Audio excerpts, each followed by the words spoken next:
और एक गांव में एक साधु रहता था जो भगवान पर बहुत ज़्यादा विश्वास करता था। एक बार वो साधु पेड़ के नीचे बैठा था और भगवान को याद कर रहा था। तभी अचानक वहाँ पर बाढ़ आ गई और चारों तरफ पानी ही पानी हो गया। सब लोग अपने आप को बचाने के लिए ऊपर पहाड़ की तरफ भागने लगे। उनमें से एक आदमी ने देखा कि साधु जी इतने बाढ़ में भी बैठ के भगवान की तपस्या कर रहे थे। उसने सोचा कि ये अपने आप को बचाने के लिए कहीं जा क्यों नहीं रहे हैं।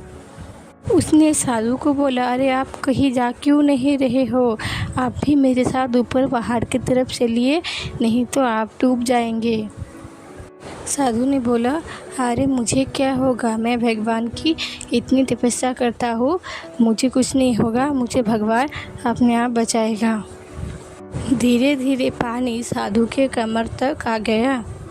अब लोग वहाँ से नाव लेके निकलने लगे तो उसमें से एक आदमी साधु को कहा कि अरे पानी तो आपके कमर तक आ गई, आप हमारे साथ चलो। तो साधु ने कहा, नहीं नहीं भगवान अपने आप ही मुझे बचाएगा। फिर वो नाव वाला भी वहाँ से निकल गया। कुछ देर बाद पानी इतना बढ़ गया कि साधु के सर तक पहुँच गया। अब लोगों को बचाने के लिए हेलीकॉप्टर में निकालने लगे।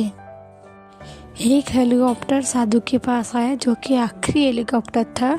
हेलीकॉप्टर में से एक आदमी साधु को रस्सी फेंककर बोला, चलो आप इस रस्सी से ऊपर आ जाओ, नहीं तो आप डूब जाएंगे और ये आखिरी हेलीकॉप्टर है और आपके पास बचने के लिए और कोई रास्ता नहीं होगा।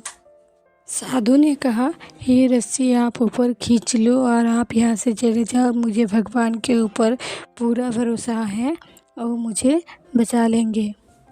पानी काफ़ी ऊपर आ गया और पेड़ डूब गया और साधु को भी डूबने की वजह से मौत हो गई। मरने के बाद साधु भगवान के पास गया और भगवान से बोला, हे भगवान, पूरी जीवन आपकी तपस्या की, मैंने पूरी जीवन आपकी आराधना करने के इतने भरोसे के साथ इंतज़ार किया कि तुम मुझे बचाने आओगे और मेरी डूबकर मौत होगी और तुम नहीं आए, ऐसा क्यों? भगवान बोले, मूर्ख इंसान, मैं एक बार नहीं 3 बार आया था।